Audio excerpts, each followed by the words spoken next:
So, you guys are not going to believe this, right? Right here, right now, I'm sitting in my office in Indoor, and it's April 6th, 2025. Hmm.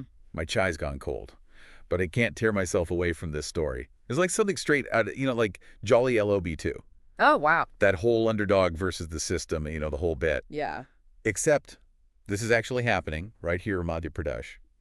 It's like a real-life sequel, except with even more twists and turns. Really? We've got, get this, 2 cops in jail, 3 others who've basically vanished, and the CBI is digging into a killing from way back in 2009. Oh, my goodness. So yeah, buckle up. This is going to be a wild ride. It sounds like it. What's really mind-blowing is how this encounter from 2009, it was like a closed book. Right. And now it's blown wide open. Makes you wonder what else is hidden out there. It does. It does. So, okay, rewind back to February 2009, specifically the 7th and 8th in Neemuch.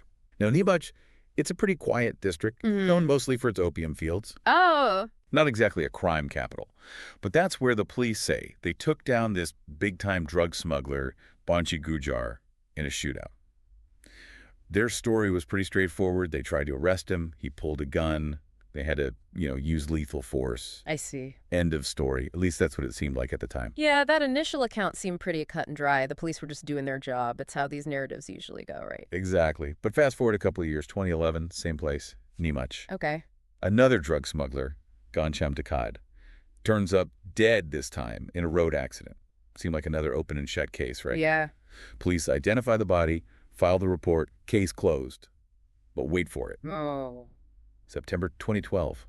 The Rajasthan police arrest Gansham Dakad, alive and kicking.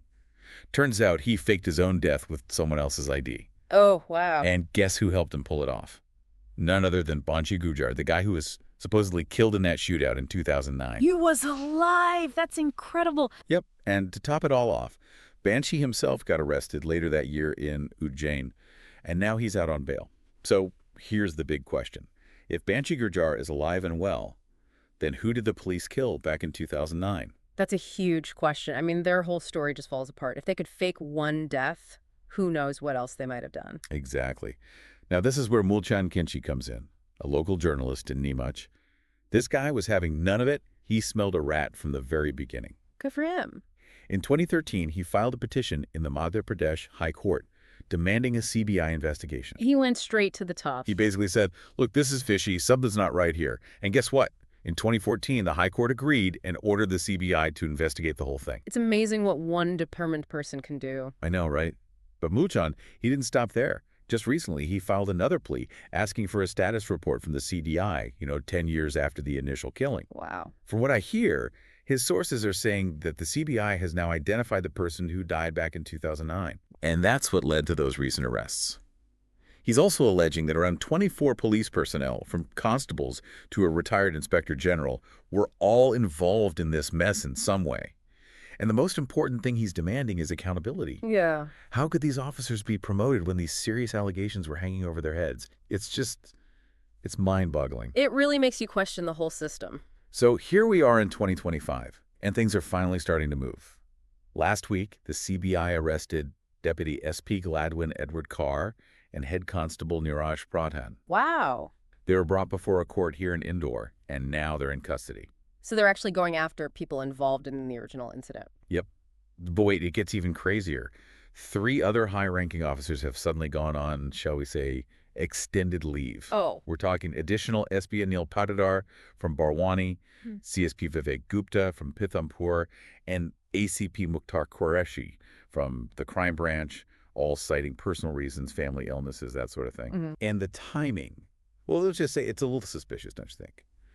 Word on the street is that they're trying to get anticipatory bail. Trying to stay one step ahead of the CBI. Exactly. It's like a scene straight out of Jolly LLB2, right? Yeah. You've got the potential fake encounter, the innocent victim, the police cover-up, and a lone individual fighting for justice. It really is. Makes you think, what would happen if this was a Bollywood movie? Yeah. What would the ending be? Yeah, who would be the hero? Who would be the villain? But this isn't a movie. This is real life. And what makes it even worse is that some of these officers, the ones who allegedly covered up the truth, they got promoted. Yeah, seriously. I mean, come on. Where else do you get rewarded for allegedly taking a life and then trying to hide it?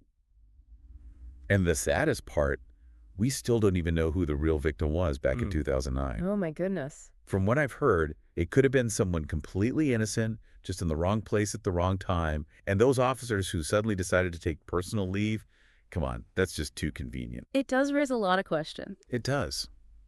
So where do we go from here? The CBI is on the case, Mulchen's not letting up, and the truth is slowly but surely starting to come out. It seems like it. Will those 3 officers on leave come back and face the music?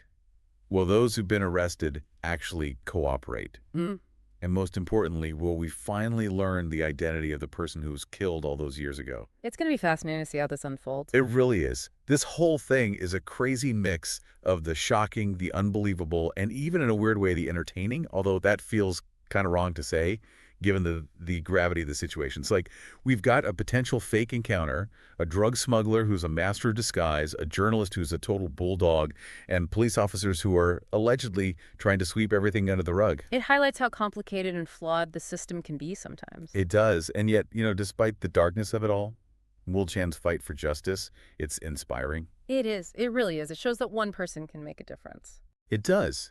And it leaves us with a pretty big question to ponder. What does it say about the system when something this messed up can happen and take this long to even begin to unravel? That's a question worth thinking about. It really is. And that's where we leave this deep dive for today. Thanks for listening.